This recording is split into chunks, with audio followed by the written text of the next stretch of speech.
Okay, so I think we need to take some time here to just stop and talk about true expenses some more, because I really do think that this is the thing that when people encounter our method, they're like, I've never heard of this before. I would say that probably the first step of most pay down plans, they're focused on getting rid of your debt, right? That's not an awesome thing. It doesn't feel great to have it. So the natural intuitive instinct is let's get rid of it. Let's as fast as possible. Pay it off. That feels really good. But I think what we've identified is that just paying off your immediate debt doesn't seem to solve the problem. Debt seems to keep creeping back in. It's this immediate gratification thing. Yeah, it feels good, but it doesn't actually solve the problem. And I think part of this is, how do you think about being debt-free? Because I think it's easy to think about debt-free as just being, I don't have any more debt.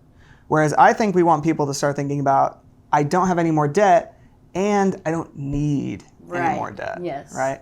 Not reliant on it. This actually reminds me of a problem I had with my last car. So I had one tire in my last car that would just lose pressure constantly, to the point where it was like every week I was going to the gas station and filling it up. And I knew, like, this is bad, this isn't great.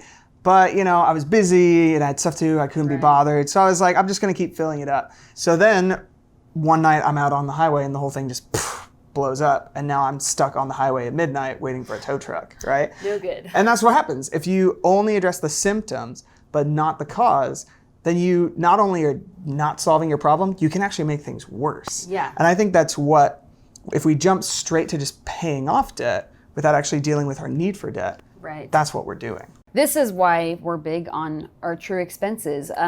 Those expenses that are not recurring, they're maybe out of the blue or just here and there. Yeah, like expenses that aren't regular, like they don't happen every month, but you know, they're inevitable. They're real, like they are going to happen. My computer, my car, my fridge, all those things are gonna break at some point. And if we're building a buffer for all those expenses, then they won't sneak up on us anymore. We won't need to bring in new debt in order to fight back when those expenses come out of nowhere.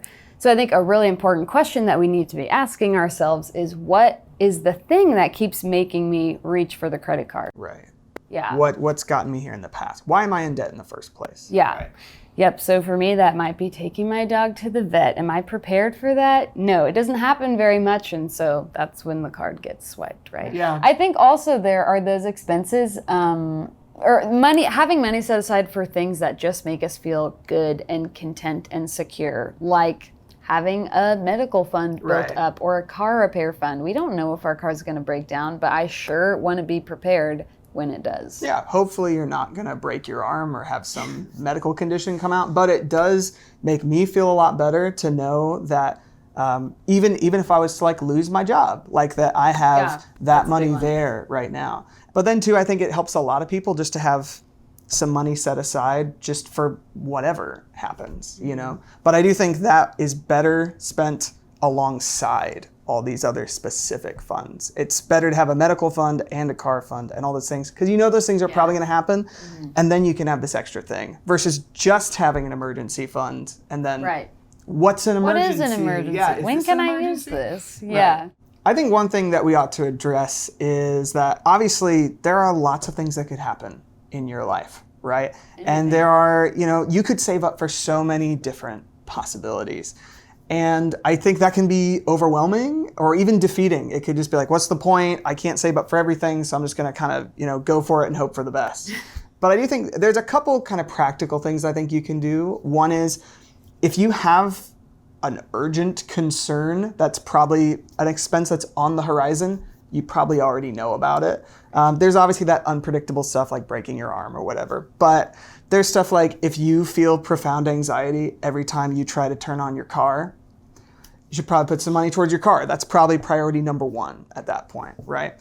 Or it's worth just thinking through not like every possible scenario, but a few likely scenarios. Like, what if my tire popped? What if my fridge broke down? What if my arm did break? But I think at the end of the day, you can't plan for everything. Stuff has happened to me that I never would have seen coming. And the thing that's nice is that with true expenses, like you said, we have this buffer. You might have put all this money towards car repairs, But if you do break your arm, there's nothing stopping you from moving some of that money over, because obviously that's priority number one right now. I think the reality that we have to face is you can do as much planning as you want, and you will still get hit with an expense that catches you off guard. I think the difference is, are you getting hit with that expense with just nothing but your credit card, or do you have something to fall back on? Yeah. Even if you don't use the money for the thing you initially intended it for, you're saving up for the emergency vet, but then you have to buy the new fridge. Yeah. Something will always be better than nothing. And that's why true expenses not only help us get out of debt, but they are the thing that keeps us out of debt. For good? For good. Nice. Put her there.